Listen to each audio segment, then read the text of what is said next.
18 पगड जाती जमाती 12 बलुतेदार ओबीसी सामाजिक एकतेचा इच्छापूर्ती गणपती मंदिरावर भव्य मेळावा संपन्न। याबाबत वृत्त असे की आज दिनांक 20 ऑगस्ट 2024 रोजी सकाळी 11 वाजता साक्री रोडवरील सांजोरी फाटालगत असलेल्या श्री इच्छापूर्ती गणपती मंदिर या ठिकाणी 12 बलुतेदार 18 पगड मागासवर्गीय जाती जमातीचा समाजाचा भव्य असा मेळावा या ठिकाणी पार पडला। तर राजकीय क्षेत्रात प्रस्थापितांची मक्तेदारी असून न्याय मिळत नसेल तर वैधानिक मार्गाने अधिकार प्राप्त करण्यासाठी एकत्रित येण्याची गरज असल्याने सदर या मेळाव्याचे आयोजन करण्यात आले। तर या मेळाव्यास धुळे तालुक्यातील 12 बलुतेदार असलेल्या समाजाचे नेतृत्व करणाऱ्या सर्व पदाधिकाऱ्यांच्या उपस्थितीत सदर हा मेळावा संपन्न झाला। तर या मेळाव्याचे आयोजन अनिल शेठ कांकरिया, शांताराम दुकडे, अभिलाल देवरे, ज्ञानेश्वर पाटील, विलास गर्दे, अरुण मासुडे, खुमान सिंग राजपूत, दंगल धनगर, शिवनाथ कासार, डॉक्टर युवराज नवटे, विनोद बागले, दीपक शेरोडे, भगवान महाराज, ज्ञानेश्वर हदगीर, भोरसिंग राजपूत, मधुकर सोनार, जगन जाधव, दीपक शेरोडे, सुरेश अहिरे, भटू चौधरी, डोंगर कोडी, कोमल गवडी, संतोष देवरे, पुंडलिक सुरेशी, सतीश टेलर, डॉक्टर दिनेश माडी, अजय उर्फ गोटू शेठ, दिलीप अप्पा देवरे, समाधान पाटील, चेतन पाटील, सुरेश अहिरे, आबासाहेब बोरसेर, युवराज राजपूत, अभिलाल मोरे, दिवान पाटील, जब्बार सिंग राजपूत, ज्ञानेश्वर मासुडे, नाना वाघ, ईश्वर पाटील, अरुण मासुडे, आर्वीच्या महिला प्रतिनिधी सुवर्णा गर्दे आदी सर्वच पदाधिकाऱ्यांच्या उपस्थितीत सदर हा 12 बलुतेदारांचा 18 पगड जातीचा मेळावा उत्साहात पार पडला। तर येत्या काळात 12 बलुतेदारांमधूनच आमदार खासदार या ठिकाणी निवडून यावेत व आपल्या या 12 बलुतेदारांसाठी आरक्षणाचा मुद्दा हा लावून धरावा यासाठी सदर हा मेळावा पार पडला।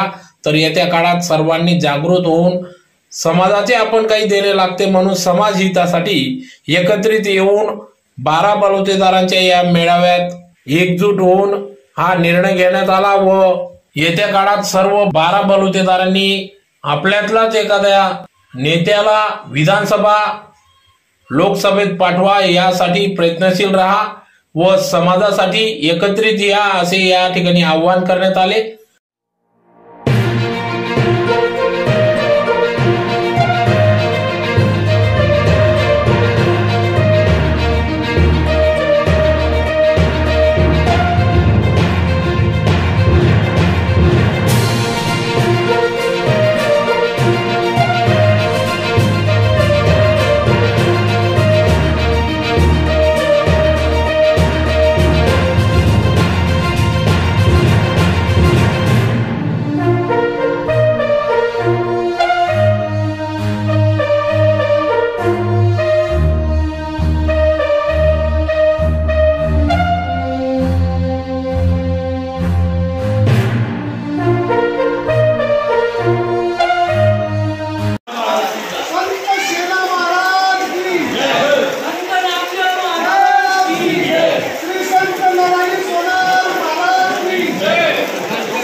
आता काय राहिलं 85% असणारा हा 12 बलुतेदार 18 पगड जाती जमातीचा समाज असताना आपल्या समाजाच्या ज्या काही प्रत्येक समाजाच्या अनेक अडचणी आहेत आणि त्या अनेक अडचणी प्रस्थापित लोकांनी आपल्याकडे दुर्लक्ष करून हे आपल्या दावणीला बांधलेले आहेत असं समजून आपल्याकडं एक जसं बहिर्दिशेला गेल्यानंतर दगडाचा उपयोग करतात आणि फेकून देतात, अशा प्रकारे आपल्या 12 बलुतेदार 18 पगड जाती जमातीचा उपयोग आजपर्यंत घेतला गेला। आणि हेच एकमेव उद्दिष्ट ठेवून समाज जागृती करण्याचं काम आम्ही सुरू केलं। छत्रपती शिवाजी महाराजांनी अतिशय कमी वयामध्ये एका बाजूला कुतुबशाही, एका बाजूला निजामशाही, एका बाजूला मुघलशाही, अशा 3 शाही असताना देखील कमी वयामध्ये स्वराज्याचं तोरण छत्रपती शिवाजी महाराजांनी बांधलं। आणि ते बांधत असताना अगदी विना शस्त्र विना युद्ध करून रायरेश्वराच्या मंदिरावर स्वराज्याची स्थापना छत्रपती शिवाजी महाराजांनी केली। गवतांच्या पेंडीमध्ये तलवारी बांधल्या, गडावर चढले आणि बिगर युद्धाचं तो किल्ला युद्ध न करता छत्रपती शिवाजी महाराजांनी ताब्यात घेतला। अशीच ताकद तुमच्या आमच्या 18 पगड जाती जमातीच्या हातात आहे।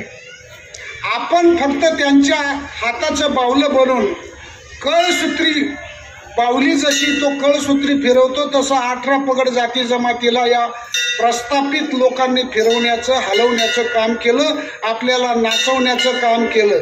आपण जसं नाचायचं तसं नाचवलं। आता आमचा हाटकर धनगर समाज आहे। हाटकर धनगर समाजाला डॉक्टर बाबासाहेबांनी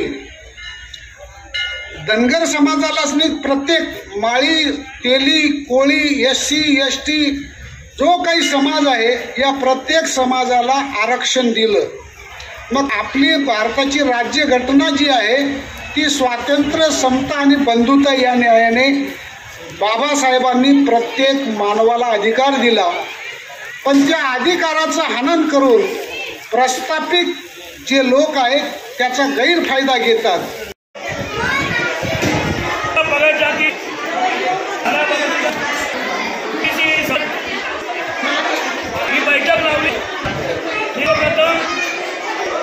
पदाधिकाऱ्यांना धन्यवाद देतो।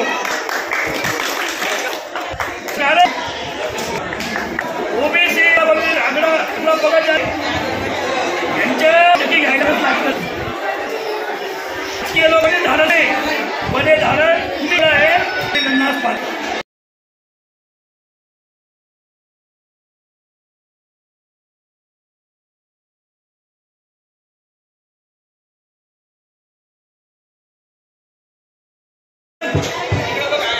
50 समाज असून आपल्याला बाकी जात कुठे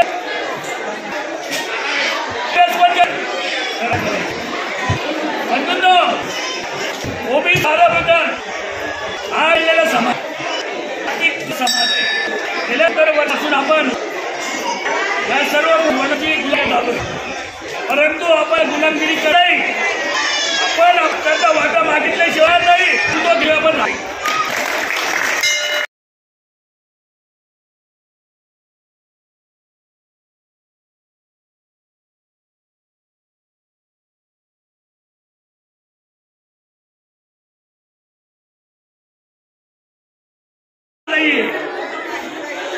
तुम्ही आता हिशोबाचा प्रयत्न आहे तर ते आम्ही चालू केला। याच्यात सत्ता लागता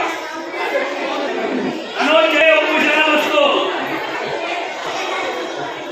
सगळं मंत्रिमंडळ झालं, काय पाहिजे जी जे सत्ता जाहीर आहे 80 ओबीसीचं उपोषणाला सुपले पाहते। आम्ही सांगायचे या ठिकाणी आपण आहे धनगरवाडी आहे, शिल्पी बनवली आहे, सुतार बनवली आहे, ओबीसी म्हणून थांबलेलं आहे। आणि आदिवासी लोक जागृत झालं नाही त्याच्या बाहेर माहिती ना मुलाने मेंढे सांगायचे आहे, पाड्याच्या मुलाने कामं करायचे।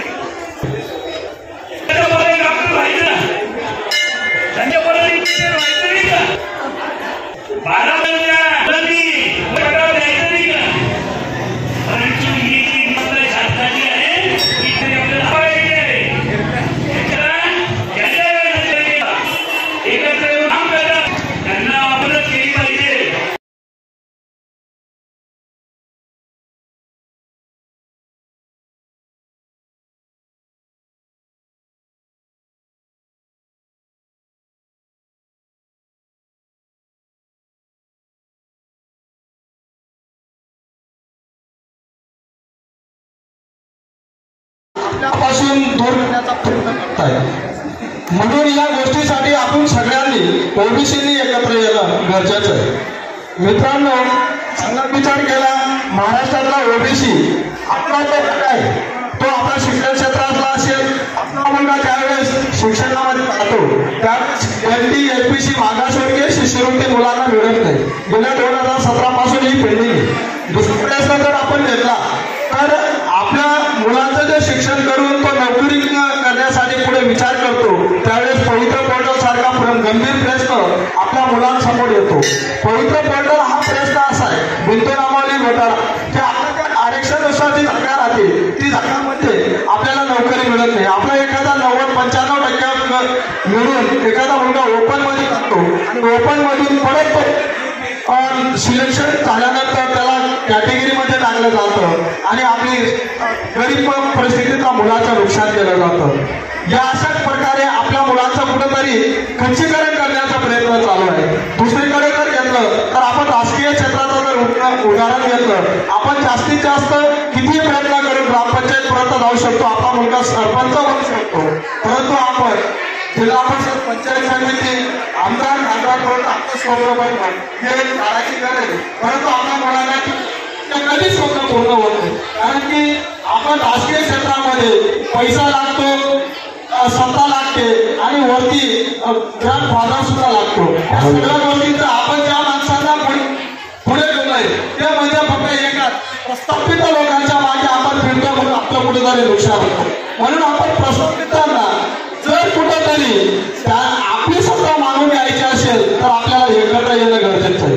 आपल्याला साडी माडी कोडी नगर बंजारी बैल गुरव ढोरे नंदीवाला सगळ्यांना आपल्याला एकत्र घेऊन आणि आपला हक्क मिळवून घ्यायचा जर असला तर आपला मुलगा दिल्लीपासून तर दिल्लीपर्यंत जर जायचं आपल्याला स्वप्न बघायचं असेल तर आपल्याला एकत्र येणं गरजेचं आहे. म्हणून सगळ्यांनी एकत्र विचार करा. तुम्ही ज्येष्ठांनी आतापर्यंत दुसऱ्याला मोठं केलं, पण आपला मुलगा सुद्धा मोठा कसा होईल याच्यासाठी प्रयत्न करा, त्याच्यासाठी एकत्र या, जेणेकरून दुसऱ्याला डोका एवढा आणि आपला डोका एवढा तो आपला काम नाही याला सुद्धा आपण विचार करा. यासाठी सर्वांनी माझी विनंती की आज या अल्पसंख्याक समाजाला एखादा व्यक्ती आमदार बनायला पाहिजे, एखादा खासदार बनायला पाहिजे. या मनापासून तो फक्त त्याला परिवारात पुढे नाही तर त्याला समाजला तो 12-18 पगड जातीला ज्या विद्यार्थीचा प्रयत्न ठामपणे मांडू शकत, तो 18 पगड जातीसना नोकरीला प्रयत्न ठामपणे आवाज उठवू शकत. आपला पुढे जे शिष्यवृत्ती शासन करतील जर समजा प्रेम भेटत नाही तर तो हिसकाईचा लावू शकत. यासाठी आपण कुठेतरी एकत्र या आणि यासाठी आपण सगळ्यांचे एकत्र करासाठी सर्वांनी एकजूट महत्वानी आणि या एवढं बोलेन मी इथंच थांबत.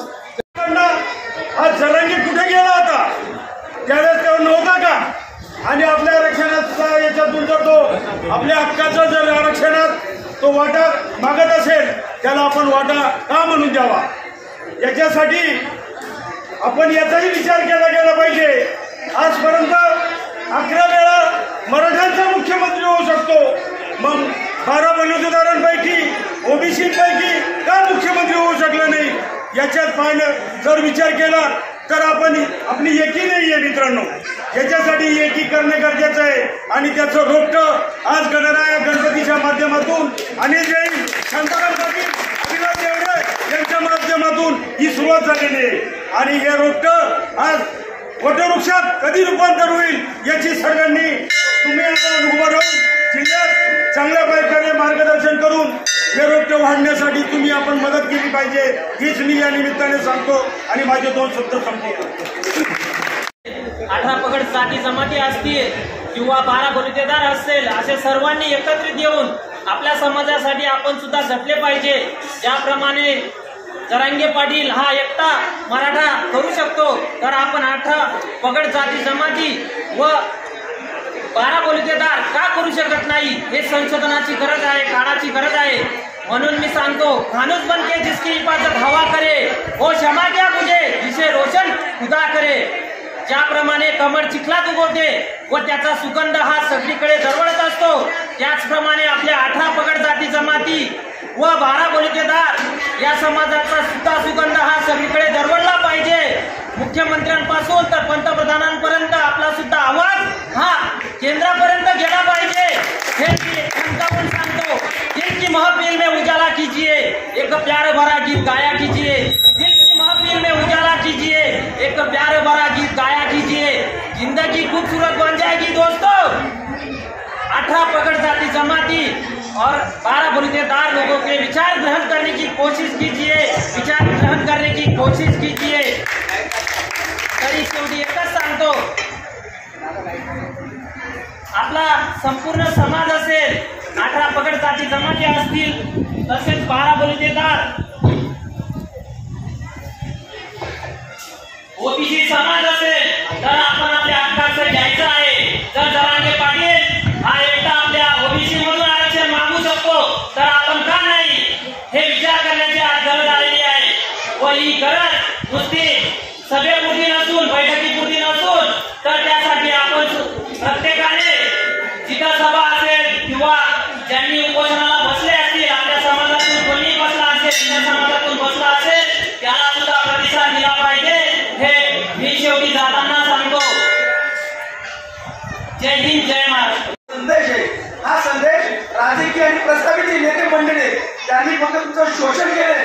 आज या नेत्यांना रात्री झोप लागणार नाही, कारण की आजपर्यंत मुलींच्या इतिहासात हक्क मुले पाटील वंजारी सर्व जे समाज आहे, माडी कुंडी पाटील हे फक्त राजकारणाची सत्ता फक्त 2-4 कुटुंबाचे आधार आहे। आज ही सभा ही पुणे जिल्ह्यातली प्रस्तावित लोकांच्या विरोधात दावा आणलेल्या सभा आहे, कारण की आपण जर एखादा आलो तर अण्णा दादा साहेब सर्वसामान्य माणसाचा पुढाकार घेत असेल तर हा विचार करण्यासारखी गोष्ट आहे।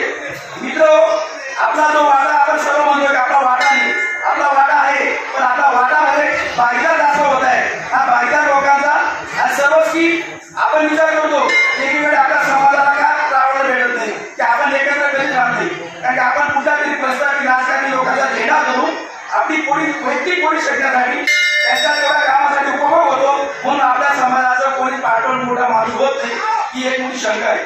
त्यासाठी आपण अभिनव दादा देवरे त्यांची शुभेच्छा देतो। एकदा विधानसभेत आपण आपल्या समाजाचा मारा होता ते झेंडा म्हणून आपण तयारी करा, ही शुभेच्छा देतो। मी परदेशी जिल्ह्याचे निपुण माजी सरपंच मित्र, आतापर्यंत जेव्हापासून मी राजकारणात उतरल्यापासून पाहतोय दवाखान्यात आजचे काय पडलं बस आम्ही काँग्रेस काय तेवढं आपल्या माऊन पडली नाही, आणि म्हणजे लाठी मी समोर पाहिजे सुवर्णाताई सगळीचीच वेगळी मित्र। काय असो, तुम्हाला जर पगार करायचे असेल, आता जे आपण आता मी समोर पाहतोय काहीतरी आपण 1000-1200 लोक आहेत, याच्या पुढे जर सभा होईल 1000 ते 1200 लाख लोक यायला पाहिजे, तर आमची पगार करी काय थोडी पगार करायची थोडी नाही लागा, सगळ्यांना मित्र तरी कामाला लागा, पैशाची चिंता करू नका, पैसे मित्रा कामा तो कधी मानो चोरी करेंगे हमने भाऊ भीख मांगा लगे तो शरद पाजी आमदार हुई है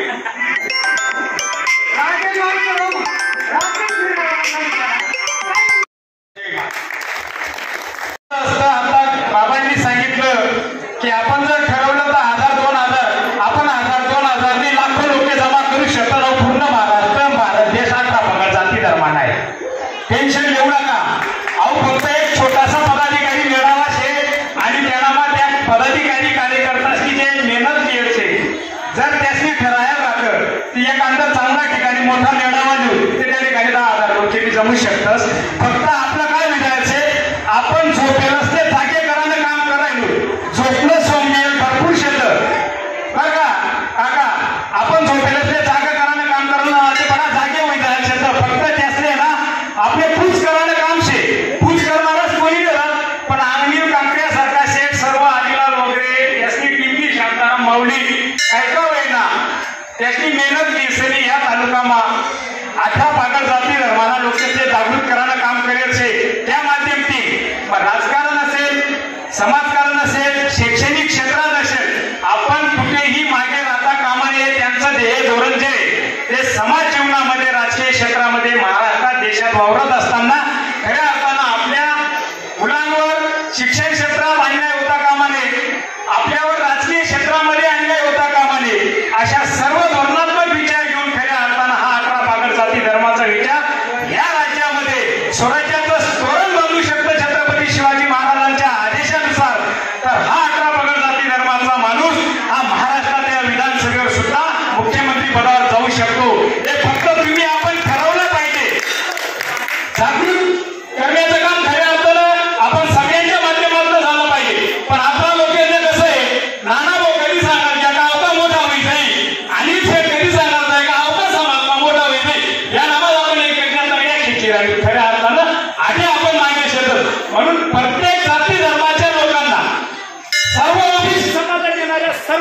धर्माच्या लोकांना माझी कळकळीची विनंती आहे, माझ्या मित्रांनो, लाईट गेली तरी चालेल, लाईटपेक्षा जास्त कडक आवाज आपला मायकामधून जेवढा येऊ शकतो तेवढा आपला आवाज सगळ्यांच्या पाठीवर आपलं कुटुंबाचं काम आपण आपल्या माध्यमातून करू शकतो. या ठिकाणी आपण जरांगीवर टीका करण्यापेक्षा जरांगेचा आदर्श घेतला पाहिजे. आपल्याला कुणावर टीका करण्याचा अधिकार नाही.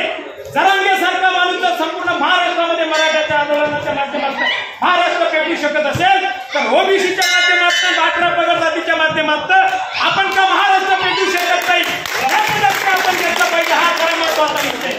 कुणावर टीका करण्यापेक्षा आपण कशा आपल्या माध्यमातून आपल्या समाजाला मोठं करून समाजाची एकजुटी करून ओबीसी समाजाचा नेता कसा मोठा करता येईल या माध्यमातून खऱ्या अर्थाने ठिंगी पेटवण्याचं काम आपण खऱ्या अर्थाने केलं पाहिजे. मंजिलें उन्हीं को मिलती है जिनकी सपनों में जान होती है. यू पंख होने से कुछ नहीं होता, हौसलों से उड़ान होती है. माझ्या बांधवांनो, तो हौसला तो आत्मविश्वास जर तुमच्या मनामध्ये असेल तर असे किती जणांचे जन्माला आले त्यांना घालल्याशिवाय हा ओबीसी समाज या महाराष्ट्रामध्ये या देशाशिवाय उभा स्वस्त बसणार नाही. खऱ्या अर्थानं ती ताकद तुमच्यामध्ये आहे. पण खऱ्या अर्थानं ज्या ठिकाणी आपला समाजाचा लक्ष्मण आखे देखील बसला, त्या ठिकाणी मंत्रिमंडळ गेला. 8-10 दिवस ओबीसी समाजाचं आरक्षण चालू असताना त्या ठिकाणी या महाराष्ट्रातलं मंत्रिमंडळच असं काय आहे की सगळ्या आरक्षणासाठी जो माणूस बसतो, मग तो मराठ्यांचा असो तो ओबीसीचा असो, यांना फक्त फुलचापा देतय, हे फक्त कुलट्या देतय, तुम्ही चोखत बसा. पण ते ओबीसी समाजालाही चोखण्याचं काम लावतायत आणि मराठ्यांनाही चोखण्याचं काम लावतायत. यांच्या भानगडीत पडू नका. फक्त आपण सगळ्यांनी जागृत व्हा. ओबीसी समाज 18 पगड जाती धर्माला सोबत घेऊन जर जागा झाला तर छत्रपती शिवाजी महाराजांनी जसं शिवाजी महाराजांची स्वराज्याची स्थापना केली तसं आपण महाराष्ट्राच्या विधानसभेवर राजकीय सामाजिक दृष्ट्या सक्षम झाल्याशिवाय राहणार नाही. या ठिकाणी होतो आणि सांगतो. कार्य करण्याचे आज या धुळे जिल्ह्यामध्ये सुरुवात केली असेल. आमचे मित्र माननीय अनिल काकरिया, शांताराम माऊली, माधुरे व अभिलाल देवडे आणि सुवर्णाताई यांनी केले. मित्रांनो, आपण वर्ष 2 वर्षापासून महाराष्ट्रामध्ये जे गढूळ वातावरण केलं जातं एका जातीकडनं, त्या माणसाला शिक्षणासाठी कुठल्याही आरक्षणाची गरज नाही. परंतु मराठवाड्यामध्ये ओबीसी लोकांना ज्या वेळेस राजकीय पदं, सभापती पदं, जिल्हा परिषदचे अध्यक्ष पदं मिळतात आणि त्यावेळेस या लोकांना मागा थांबावं लागतं. म्हणून त्या व्यक्तीने मराठ्यांना ओबीसीतून आरक्षण मिळालं पाहिजे आणि त्यातल्या त्यात त्याने सगळे सोयरे असा आदेश पारित करावा अशी जी त्याने वंदना केलेली आहे आणि त्यासाठी तो लढतोय. त्या सर्व मान्य झालेलं आहे. मित्रांनो, ओबीसी समाजाला, दलित समाजाला, आदिवासी समाजाला उल्लू बनवायचं काम त्या जरांगेकडनं आणि शासनाकडनं होत आहे. कमीत कमी खोट्या नोंदी कुणबीच्या काढून कमीत कमी 1 ते 1.5 कोटी लोकांना जातीचे खोटे दाखले देऊन त्यांना ऑलरेडी ओबीसीमध्ये घालून घेतलेला आहे आणि त्याचा जो मनसुबा होता तो पूर्ण झालेला आहे. मित्रांनो, मी एकच सांगेन, आपण 18 पगडमध्ये माडी, कोळी, साडी, हाटकर, धनगर, नंतर जे दलित बांधवांमध्ये आपण लोक आहेत त्या सर्वांना जर एकत्र नाही केलं तर तो जो आरक्षणाने त्याने घेतलेला सगळे सोयऱ्यांचा अध्यादेश, सर मी तुम्हाला एकच सांगेल, आमचे शिक्षक, आमचे गुरुवारी या ठिकाणी बसलेले त्यांना मी एकच सांगेल की सगळे सोयऱ्या हा जो त्याने तो घाट घातलेला आहे तो आरक्षण संपवण्याचा घाट आहे. ओबीसींचा पण आरक्षण संपवणार आहे, दलितांचं पण आरक्षण संपवणार आहे, तो आदिवासींचं देखील आरक्षण संपवणार आहे. ते कसं मी तुम्हाला 2 मिनिटात विशद करतो, माझे 2 शब्द संपवतो. मित्रांनो, मी आज तरी माडी आहे, मी लव्ह मॅरेज केलेलं आहे, माझी मिसेस सिंधी आहे. माझे सगळे सोयऱ्याचा जर अध्यक्ष झाला तर सर्व सिंधी लोकांना द्यावं लागेल. एक वेळेस तो कोर्टाने जर मान्य केलं, सरकारने जर मान्य केलं ओबीसीमध्ये सगळे सोयरे घ्या, मग सगळे सोयऱ्यांमध्ये हा आदेश लगेच हाच आदेश काही जे लोक दलितांमध्ये आरक्षण मागतात, कोणी एसटीमध्ये आरक्षण मागतात. त्या दिवशी महाविकासमध्ये पडळकर साहेबांनी सांगितलं होतं की धनगड आणि धनगड लोक आदिवासीमध्ये येतात, त्यांचे सख्खे पाहुणे ते आदिवासी आहेत. जर हा आदेश लागू झाला तर धनगर लोक ऑटोमॅटिक सगळ्या सोयऱ्यांमध्ये आदिवासी समाजासाठी अनेक दलित लोकांच्या मुलांशी लॉकडाऊन करून ब्राह्मण व्यक्ती आहेत, इतर समाज थोडं समाज आहेत, ते लग्न करून आहेत, पण त्या तोच अत्याचार दलितांना पण लागू होईल, तोच आदिवासींना पण लागू होईल. म्हणजे ऑटोमॅटिक हे संपूर्ण आरक्षण संपवण्याचा घाट आज शासनाकडनं आणि त्या मनोज जरांगे आपण म्हणतो की वेडा नाही, वेळाचं सोडून घेऊन तो संपूर्ण समाजांवरती आपला याला जे लावलेलं आहे आरक्षण संपवण्यासाठी त्याचं जे व्यवस्थित काम करतोय, तर आपण त्याचा मनसुबा सक्सेस होऊ देऊ नये यासाठी मी सर्वांना विनंती करतो की आज जसं छत्रपती शिवाजी महाराजांनी निवडक मावळ्यांचं रायरेश्वराच्या मंदिरावर उभं राहून त्यांची शपथ घेऊन ज्या वेळेस स्वराज्याची स्थापना केली होती, तशीच हे आज निवडक पदाधिकारी जे आहेत अनिल कांगरे सेठ असतील ते स्वराज्य आपण तिथं जमलेलो आहोत, यांनी तिथे इच्छापूर्ती गणपती मंदिराची शपथ घेऊन पुढं जायला पाहिजे आणि त्याचा जो मनसुबा आहे आरक्षणासंदर्भात आपल्या जातीत इतर लोकांच्या संदर्भात जे न्याय मिळाला पाहिजे त्याचा प्रयत्न केला पाहिजे. मित्रांनो, मी फक्त दोनच प्रश्न आता या ठिकाणी विचारणार आहे की राजकीय ठिकाणी जर SC/ST ला आरक्षण नसेल त्या ठिकाणी तुम्ही उभं राहून दाखवा आणि निवडून येऊ शकता का? बाबासाहेब आंबेडकरांनी शाहू महाराजांनी ज्यावेळेस आरक्षणाची गरज नको असं ज्यावेळेस इतर प्रस्थापितांनी शाहू महाराजांना सांगितलं, त्यावेळेस शाहू महाराजांनी त्या प्रस्थापितांना घोड्यांकडे नेलं, त्याच्यामध्ये 2-3 लंगडे घोडे बांधले आणि ज्या वेळेस त्यांना एकाच ताटामध्ये धान्य टाकण्यात आलं, चारा टाकण्यात आला, त्यावेळेस ज्या घोड्यांमध्ये ताकद होती त्या लंगड्या घोड्यांना खाऊ देत नव्हते. म्हणून शाहू महाराजांनी सांगितलं की हे जे दलित जे शिक्षित नाहीत, सामाजिकरित्या बहिष्कृत लोक आहेत, त्या लोकांना पुढं जायला पाहिजे म्हणून त्यांना आरक्षण दिलेले आहे.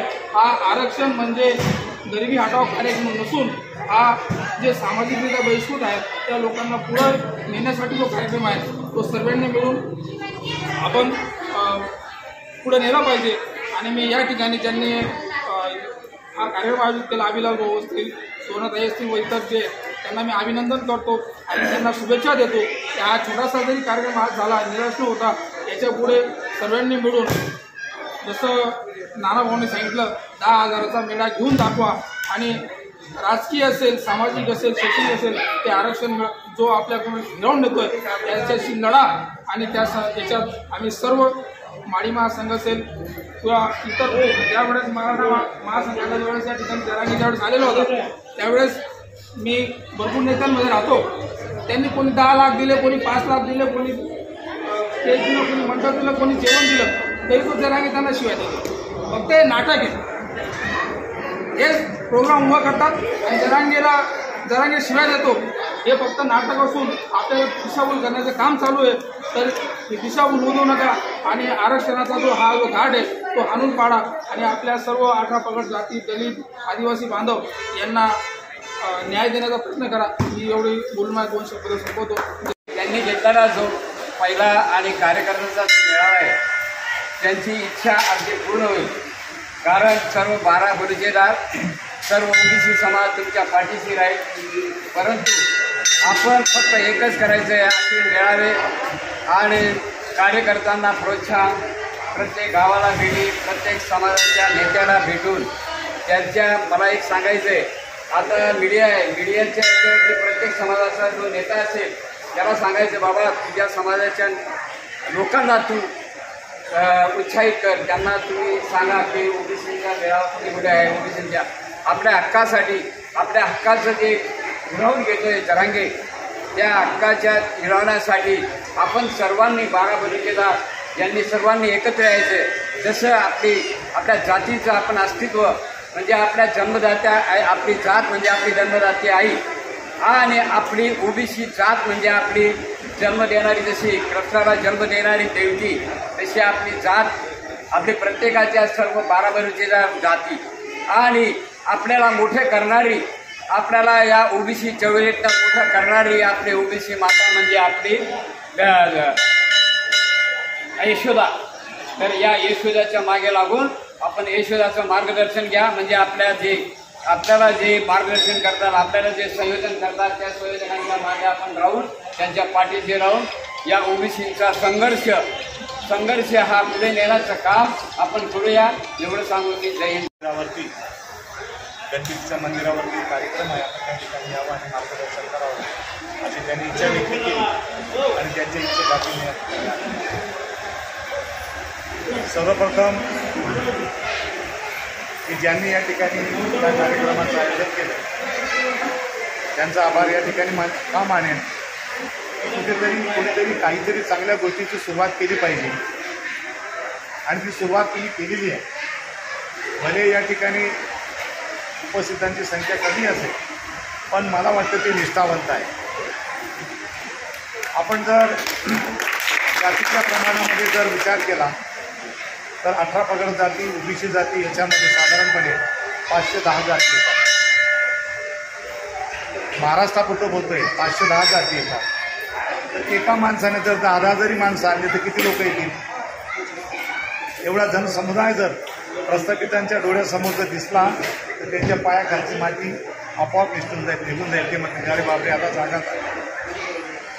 मला हे पण मान्य आहे की आपल्या वेगवेगळ्या जाती जमातीची जी लोक आहेत ते कुठल्या ना कुठल्या पक्षाच्या दावणीला बांधलेले आहेत. मी सुद्धा एका राष्ट्रीय पक्षाचा कार्यकर्ता आहे. मी राष्ट्रवादी काँग्रेसचा फाउंडर मेंबर आहे. तरी देखील मी का आलो, मी ज्या घटकातून येतो तो शोषित समाज आहे. पिढ्यानपिढ्या शोषण झालेला समाज होता आणि तो समाज जागा झाल्यानंतर बाबासाहेबांच्या रूपाने अशी एक महान व्यक्ती आम्हाला मिळाली की गावापासून तर दिल्लीपर्यंत आमचा झेंडा लागला. आजही ज्या वेळेस संघर्षाची भूमिका येते त्यावेळेस माझा समाज अनुसूचित जातीमध्ये एकूण 59 जाती येतात, परंतु माझा समाज प्रामुख्याने पुढे राहतो. तो मरायलाही घाबरत नाही, मारायलाही घाबरत नाही. अशी जर भूमिका तुम्ही सगळ्यांनी घेतली तर मला वाटतं की तो दिवस काही लांब नाही आहे. घाबरण्याचं काहीच कारण नाही. आपल्याला संविधानाने अधिकार दिलेला आहे. संविधानाचं पुस्तक मुलांना वाचायला लावा. आपल्यापैकी बऱ्याचशा लोकांच्या घरामध्ये संविधानाचं पुस्तक नसेल. मी कोणा धर्मावर टीका करणार नाही. इतर ग्रंथांबरोबर आपल्या घरामध्ये संविधानाचं पुस्तक ठेवा. 2-4 पुस्तकं फुल्यांची ठेवा, आंबेडकरांची ठेवा. ज्यांनी ज्या महापुरुषांनी समाज परिवर्तनाचं कार्य केलं अशांची पुस्तकं ठेवा. जर समजा या देशामध्ये छत्रपती शाहूसारखा माणूस जन्माला आला नसता तर आम्हाला आरक्षण मिळालं असतं का? नसतं मिळालं. त्या माणसामुळे मिळालं. माझ्या विद्यार्थ्यांनी सांगितलं की गिरीश पाटील डॉक्टर त्याने सुंदर उदाहरण दिलं की ज्या वेळेला त्या ठिकाणी कुलकर्ण्याने त्यांना विरोध केला दिनेश की साहेब तुम्ही आम्हाला या पागामध्ये का घेऊन जात आहे. त्यांनी सांगितलं की तुम्ही फक्त चाला त्या ठिकाणी. आणि त्या ठिकाणी ते सगळे घोडे बांधलेले होते, त्यात काही लुळे होते, पांगडे होते आणि त्या सगळ्यांना एकाच ठिकाणी त्यांनी चरायला सोडले. कांदे टाकून दिले, कोण खातं बघूया. आणि जे लंगडे दुबळे होते त्यांना त्यांनी लाथांनी मारून बाजूला सारून टाकले. आणि थोड्या वेळाने साहेबांनी सांगितलं की आता तुम्ही सगळेजण या घोड्यांना घेऊन आहे त्या ठिकाणी बांधून या. आणि मग त्या ठिकाणी बसलेले कुलकर्णी वगैरे जे होते त्यांना विचारलं की तुम्ही काय पाहिलं.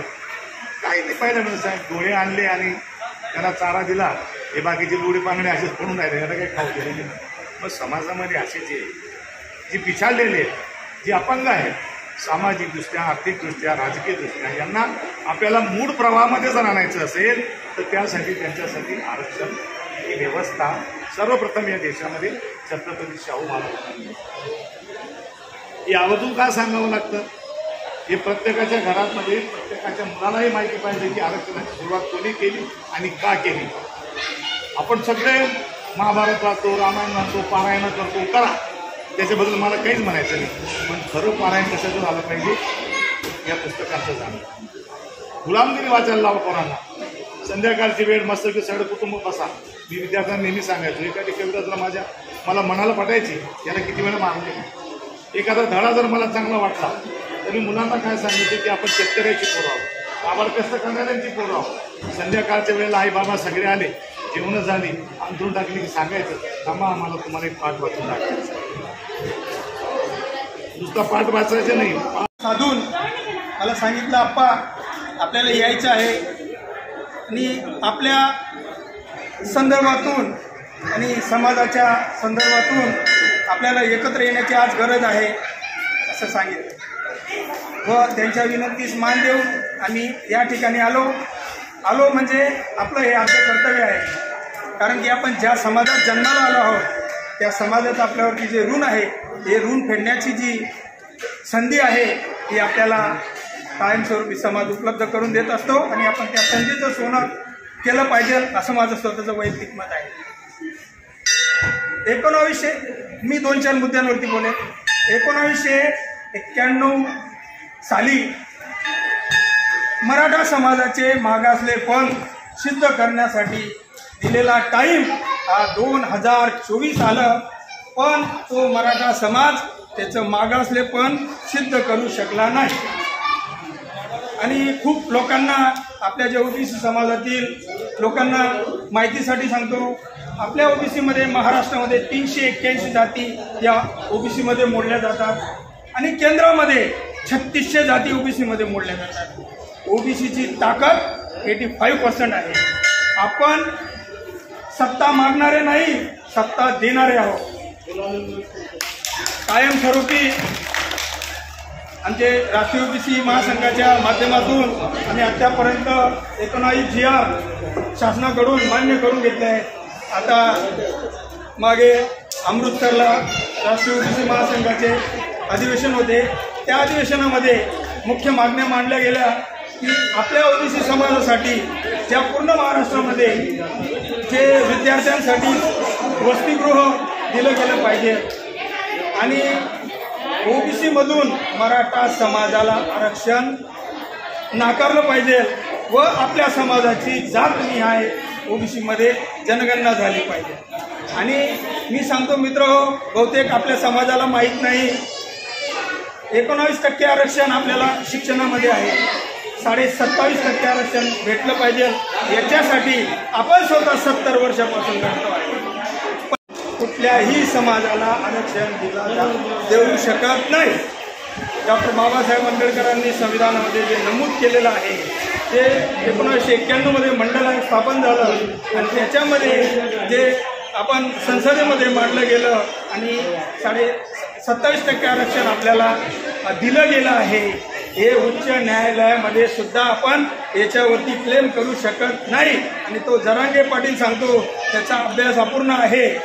तो जरांगे पाटील सांगतो की आम्ही ओबीसीमधून आरक्षण घेणार. अरे आम्हाला 70 वर्षामध्ये जे भेटण्यासाठी आमच्या आतड्यात तुटून जात आहे. 381 समाज एकत्र येऊन आणि या ठिकाणी मी खंतही व्यक्त करतो, जे मोठे या समाजामध्ये आपल्या ओबीसी 381 समाजामध्ये जे मोठे अधिकारी असतील, RTO असतील, तहसीलदार असतील, मोठ्या मोठ्या पदावरती असतील, या लोकांनी या अनेक समाजामधून अशा या ज्या काम करणाऱ्या लोकांना, आमच्यासारख्या लोकांना, तुमच्यासारख्या लोकांना मदत केली पाहिजे. जरी तुम्हाला स्टेजवरती येता येत नसेल, जरी काही करता येत नसेल, जसा मराठा समाज हा त्यांचं उदाहरण घेण्यासारखं आहे. कोण 10 लाख देतो, तो कोण 5 लाख देतो, तो करोडो रुपयाची सभा घेण्याची त्याच्यामध्ये हिंमत आहे. अहो 381 समाजामधून जर प्रत्येक समाजाने विचार केला, जरी 1000 रुपये दिले ना, तर भारत पेटवण्याची ताकद फक्त ओबीसी समाजाला. निर्णय घेतला तर हे लोक त्यावेळेस अल्पसंख्याकांवर जातात.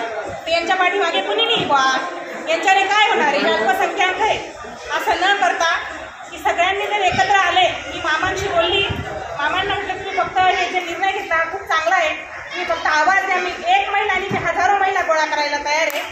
कारण की महिलांमध्ये एक अशी ताकद आहे, जर पुरुष कुणाच्या दाराशी जर गेला तर डायरेक्ट किचनमध्ये नाही जाऊ शकत. आणि एक महिला अशी आहे की ती डायरेक्ट किचन ज्या ठिकाणी बाई असेल, वाड्यात असेल, घरात असेल, दारात असेल, ती तिथपर्यंत जाऊ शकते. माझी एकच विनंती आहे, सगळ्यांनी एकत्र या आणि हा जो अन्याय झालेला आहे, म्हणजे झालेला अन्यायापेक्षा आमच्यावर तर खूप अन्याय झालेला आहे, आजपर्यंतही झालेला आहे आणि आजही होतो जे, त्याच्यामुळे हा जो निर्णय घेतला आहे सगळ्यांपेक्षा जास्त आनंद मला झालेला आहे. आणि कधीही जरी झालं मामा, तुम्ही फक्त आवाज द्या, चालेल ना? तर सर्व आमदार, खासदार, मंत्री मराठे त्यांनी लक्ष दिलं नाही. एवढंच काय, कुणा साहेबांकडे पण आपण निवेदन द्यायला गेलो, ते म्हटले अधिवेशनात आपण मुद्दा घेऊ, पण त्यांनी घेतलं का? तर कारण त्यांच्या समाजात कृती होते ना. आपल्या समाजात तिथे जर कोणी असतं तर आपला मुद्दा घेतला असता. आज आपण एवढे मुलं शिकलेले ओपनमधून, कॅटेगरीमधून, कुठल्याही प्रकारचं याचा असं प्रवर्गाचा त्याच्यातून अभ्यास करून पास होतो आणि ते नंतर कॅटेगरी टाकून देतात त्यांना आणि ओपनची जागा रिक्त करून देतात.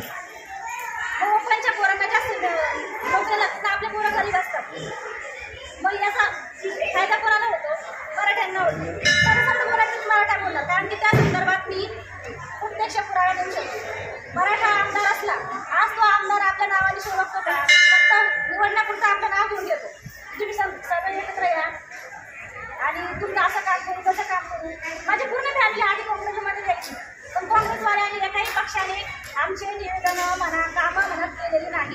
प्रत्यक्ष बंगल्यावर जरी भेटायला गेलो ना तर ते म्हणतात दादा आज मुंबईला आहेत. तर जीव निर्माण काय होते, आपल्यापैकी एखादा अधिकारी असता, मंत्री असता, नेता असता तर आज तो आपल्या हक्काने काम करू शकला असता. म्हणून मला म्हणायचं की आपल्या हक्काची माणसं अशा पाहिजे की ज्यांना एका फोनवरती आपली कामं करतात. आज 8 पकड जाती जमाती त्यांच्यापैकी एक जर नेता असला तर ते आपल्या सर्वांची प्रॉब्लेम सॉल्व्ह करू शकते. आणि हेच नाही, महिला कुटुंबाला अन्याय होतात. आपण कुटुंबा एवढंच नाही आहे, रोस्टर घोटाळा आणि बिंदुनामध्ये घोटाळा. प्रत्यक्ष पोलीस स्टेशनमध्ये बी जर जायचं म्हटलं तिथे सुद्धा एवढे घोटाळे चालले. अर्ज लिहून आणा, ज्या शिकलेल्या महिला असतील त्या अर्ज लिहून आणतील, ज्या अशिक्षित महिला असतील ते काय करतात, सेंटरकडे जातात, 50 रुपये घेऊन देतात आणि अर्ज देतात. पोलीस तुम्हाला काय करतात, अर्ज घेतात, कशाचे डबे टाकून देतात. त्याला अर्थ काय का, कारण की त्यांना माहिती आहे महिलाच्या पाठीमागे कोणी नाही आहे. आज तुमच्यासारखे किंवा आपल्यासारखे कोणी जर पुढे गेले तर आपण त्यांना सपोर्ट करू आणि असले किंवा मिटवण्याचं काम तरी करतील अशी आपली आशा आहे. आणि आय होप ते असतील ते आपल्या मराठा समाजापेक्षा आपला जात सर्वजण मोठा आहे, त्याचा निवडून द्यावा हीच माझी अपेक्षा आहे.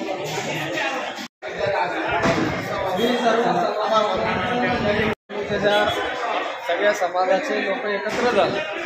हे 2 शब्द त्यांच्याबद्दल बोलायला पाहिजे. आपण सगळ्यांनी एक मारवाडी समाजामधून व्यक्ती येऊन आपल्या सगळ्या लोकांना जागृत करण्याचं काम जर अनिल कांगरिया करत असतील तर आपण एवढ्या मोठ्या प्रमाणात समाज तर आपण सगळ्यांनी त्यांच्या पाठीमागे उभं राहून भविष्यात छोटंसं वटवृक्ष रोपटं याचं वटवृक्षामध्ये रूपांतर नक्कीच होईल.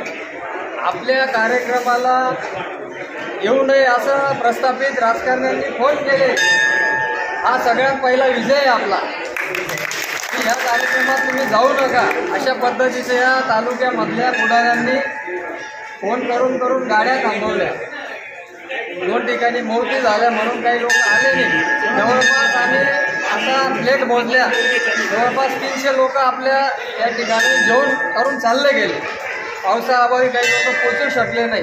पण येणाऱ्या असं समजू नका की आज आपण थोडे आहे. 100 कौरवांपेक्षा 5 पांडव आपल्याजवळ आज आहेत, हे महत्त्वाचं आहे. आणि भविष्यामध्ये हे खूप मोठ्या प्रमाणावर ही पहिली मीटिंग आहे. येणारा मेळावा आपण मोठ्या प्रमाणावर साजरा करणार आहोत. म्हणून तुमच्या सगळ्यांचं या ठिकाणी आभारी आहे. मी सगळ्यांनी संपर्क करा. मी अर्ध्या रात्री तुमच्यासाठी तयार आहे. कोणाच्या अन्यायाला घाबरायचं काम नाही, कोणाला घाबरू नका. मी आपल्या सोबत आहे. सगळ्यांनी जेवण करून जावं ही विनंती. लोकांना जे अडथळा आणला ठीक आहे, मान्य आहे आम्हाला, तुम्ही अडथळा आणा. सत्य परेशान होता है लेकिन पराजित नहीं हो सकता है. आम्ही या गोष्टीलाही सहमत आहे. आज हे आमच्यासाठी 50 हे आमच्यासाठी 50 नव्हे, आमच्यासाठी हे 50,000 आहे. आणि हे 50,000 उभी करण्याची ताकद हम ना रुकेंगे ना झुकेंगे, हम लढेंगे. ही ताकद आमच्यात आहे. आणि हे आज 50च्या वर जी संख्या आहे ही आम्ही 50,000 करण्याची तयारी आम्ही इथून पुढे ठेवणार आहे. हा आमचा संदेश सगळ्या तालुक्यापासून जिल्ह्यात जाऊ, जिल्ह्यापासून राज्यापर्यंत पोहोचवण्याचं काम आम्ही सगळी टीम करायला आम्ही तयार आहे. असाच प्रतिसाद, अशी साथ तुमची आमच्या पाठीशी राहू द्या. आम्ही कुठंच थांबणार नाही. एवढं. आज धुळे जिल्हा येथे गणपती मंदिर सालुरी पाटा येथे 18 पगड जाती सर्वांचा मेळावा घेण्यासाठी मी सुरुवात केली. या ठिकाणी आबिलाल देवरे, अनिल नाना जैन, शांताराम माऊली तसेच अरुण भाऊ, सुवर्णाबाई, विलास गर्दे आणि सर्व ज्येष्ठ आपरिष्ट सर्वांच्या मार्गदर्शनाखाली आपण ओबीसी मेळाव्याची सुरुवात केली. विषय असा की आपला सामाजिक, राजकीय, शैक्षणिक आरक्षण म्हणजे आपल्याला डॉक्टर बाबासाहेब आंबेडकरांनी संविधान देऊन सुद्धा आपण आपल्या संविधानिक हक्कापासून वंचित होतो. आपल्या मुलांचा शिक्षणाचा जर विचार केला, गेल्या 2017 पासून NTSBC मागासवर्गीय शिष्यवृत्ती मुलांना मिळत नाही. आपल्या मुलांचा नोकरीचा प्रयत्न केला, पवित्र पोर्टल बिंदुनामावली घोटाळा करून आपल्या मुलांच्या नोकरीसाठी तो मोठा गंभीर विषय आहे. तसंच आपला राजकीय विचार जर केला, आपण ग्रामपंचायत सदस्य सरपंच होऊ शकतो, पण प्रस्थापित लोक आपल्याला पंचायत समिती, जिल्हा परिषद असेल, त्यानंतर सोसायटी असेल, पुढे जर गेलं आमदारकी, खासदारकी असेल, बहुसंख्य प्रत्येक ठिकाणी राजकीय क्षेत्रामध्ये आपल्याला आपला वाटा देत नाही. तसंच राजकीय प्रस्थापित पक्ष आपल्याला प्रमुख काँग्रेस असेल, भाजप असेल, राष्ट्रवादी, कोणताही पक्ष, शिवसेना असेल, कोणताही प्रस्थापित पक्ष आपल्याला प्रमुख पद आपल्याला देत नाही, फक्त आणि फक्त आपला वापर करताय. यासाठी आपल्याला सर्वांना ओबीसींना एकत्र येऊन आपला हक्क कसा मिळेल यांच्यापासून आपण प्रेमाने मिळत नसेल तर आपल्याला हिसकावं लागणार. याच्यासाठी सगळ्यांना एकत्र करण्याचा हा विडा उत्सव आहे. म्हणून प्रत्येकाने एकच ठरवलं पाहिजे की आज महाराष्ट्रामध्ये ओबीसीमध्ये महाराष्ट्रातला मराठा समाज फक्त आणि फक्त ओबीसीतच आम्हाला आरक्षण मिळावं यासाठी प्रयत्न घुसखोरी करत आहे. आणि या घुसखोरीसाठी सगळ्या ओबीसीने जागृत होणं गरजेचं आहे. कारण सगळं सोयरे हा नियम जर लागू झाला तर आपलं राजकीय एससी असेल, एसटी असेल, ओबीसी असेल, आरक्षणापासून आपण वंचित होऊ शकतो हे सगळ्यांना कळणं गरजेचं आहे. म्हणून सगळ्यांना एकच नम्र विनंती आहे की सगळ्या ओबीसींनी आज प्रस्थापित लोकांना आपला ओबीसीची ताकद दाखवणं गरजेचं आहे. राजकारणातला विधानसभेचा जर प्रश्न विचार केला, आपला ओबीसी जर उमेदवार जर एखादा प्रस्थापित पक्षाने जर आपल्याला तिकीट दिलं नाही तर आपला एखादा शंभरा मुलगाला म्हणजे छोट्या मुलाला जरी आपण अपक्ष उमेदवारी दिली तर त्या उमेदवाराच्या मागे ओबीसीची ताकद निर्माण होणं गरजेचं आहे. जेणेकरून आपला उमेदवार त्यांच्या उमेदवाराला पाडू शकेल एवढी आपल्या मध्ये ताकद आहे. आणि ताकद जोपर्यंत आपण दाखवत नाही तोपर्यंत आपला वर होणारा अन्याय तो थांबू शकणार नाही. इथं एवढं बोलून मी सर्वांच्या वतीने जाहीर सर्वांचा आभार व्यक्त करतो आणि इथंच थांबतो. जय हिंद, जय ओबीसी, जय महाराष्ट्र.